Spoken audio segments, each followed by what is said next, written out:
আজকে একটা নতুন কিছু ট্রাই করলাম, আর আমাকে নিয়ে ওরা মজা করার জন্য দেখো কোথায় নিয়ে গেল, আমাকে স্টেশনে নিয়ে গেছে। স্টেশনে গিয়ে কিরকম পাবলিক রিয়াকশন নিচ্ছিলাম শুধু দেখো।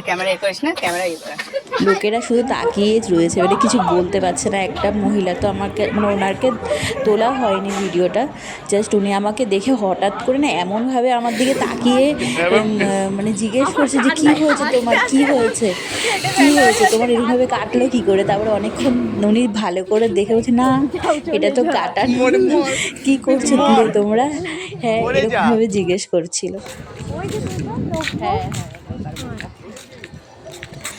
এই সবাই একটুখানি পাবলিক রিয়াকশানগুলো শ্যুট করছিলাম। লোকগুলো কীরকমভাবে আমার দিকে তাকাচ্ছিল, কিছু বলতে চাইছিল কিন্তু বলে ওঠার সাহস পাচ্ছিল না, আমি মনে হচ্ছিল তাই।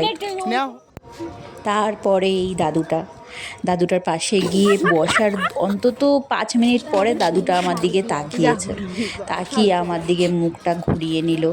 কি করবে উনিও ডিসাইড করে উঠতে পারছিল না, তাই আমি না এখানটায় বসে থেকে লাভ নেই, অন্য জায়গায় যাই। সব থেকে এখানে একটা ঠাকুমা ছিল, উনি এতটাই ভালো ছিল, এতটা আমাকে বুঝিয়েছে।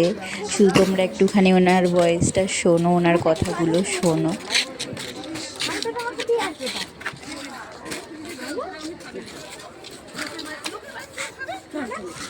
চলে যাবে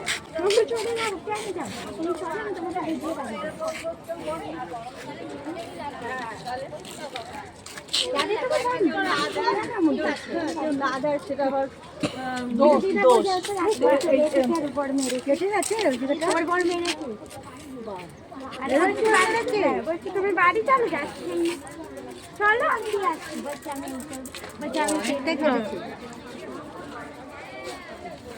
চলো আমি যাবো না, আমি ট্রেন আসবে আমি এখানে মরবো। দিদা তুমি একটু বোঝাও তো, মা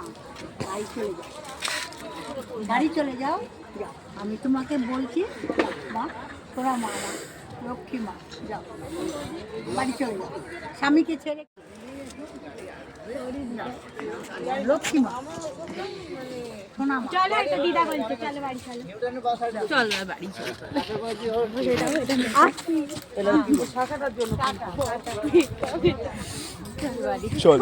সবাই এমনি বুঝে গেছে। এখন আমরা সমাধির কাছে এসেছি, দেখো সমাধির শুধু রিয়াকশানটা একটু দেখো তোমরা, শুধু সমাধির মুখের অবস্থাটা দেখো কেমন হয়ে রয়েছে মুখটা।